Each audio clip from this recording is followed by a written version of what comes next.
राहुल, सिद्धार्थ और पंकज तीन घनिष्ठ मित्र थे।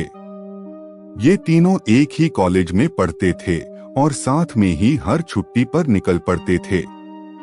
इस बार की गर्मियों में उन्होंने कुछ अलग करने का फैसला किया।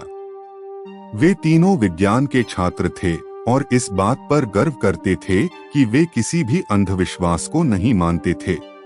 राहुल एक शांत और समझदार लड़का था जो विज्ञान पर गहरी आस्था रखता था।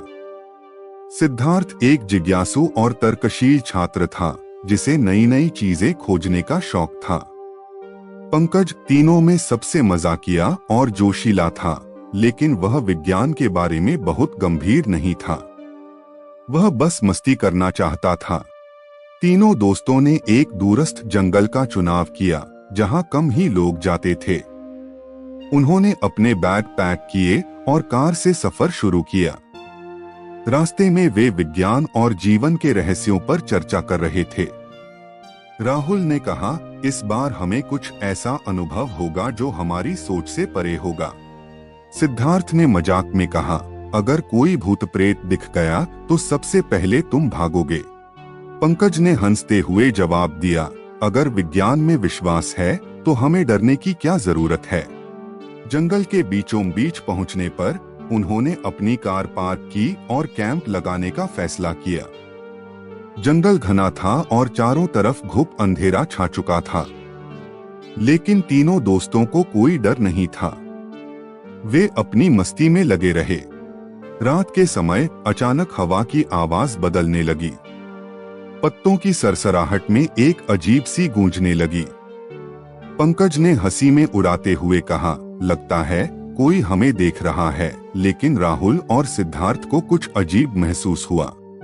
जैसे ही वे सोने की कोशिश कर रहे थे, अचानक एक तेज रोशनी उनके कैंप के बाहर दिखाई दी। सिद्धार्थ ने कहा, क्या यह कोई वैज्ञानिक घटना हो सकती है। वे तीनों बाहर निकले और देखा कि वह रोशनी ऊपर आसमान की ओर जा रही थी। अगली सुबह तीनों ने उस जगह की जांच करने का फैसला किया जहां से रोशनी आई थी। उन्होंने वहां के पेड़ों पर जलने के निशान देखे। सिद्धार्थ ने अपने कैमरे से तस्वीरें लीं और इसे एक वैज्ञानिक रहस्य के रूप में देखने लगा। जैसे जैसे दिन ढलने लगा, वे और गहरे जंगल में जाने लगे। उन्होंने रास्ते में कई अजीब चीजें देखीं, पेड़ों के बीच बने गोल चक्र, जमीन पर अजीब चिन्ह और हवा में घुली एक अनजानी सी गंध। लेकिन सबसे अजीब तब हुआ जब वे एक पुराने वीरान पड़े गांव में पहुंचे। वहां कोई भी नहीं था, लेकिन घरों के दरवाजे खुले थे, जैसे लोग अचानक कहीं भाग गए हों। पंकज ने डरते हुए कहा, यह तो किसी डरावनी फिल्म जैसा लग रहा है। राहुल और सिद्धार्थ ने इस पर ध्यान नहीं दिया और गांव की ओर जांच करने लगे। जैसे ही शाम ढलने लगी, वे तीनों एक पुराने मंदिर के पास पहुंचे।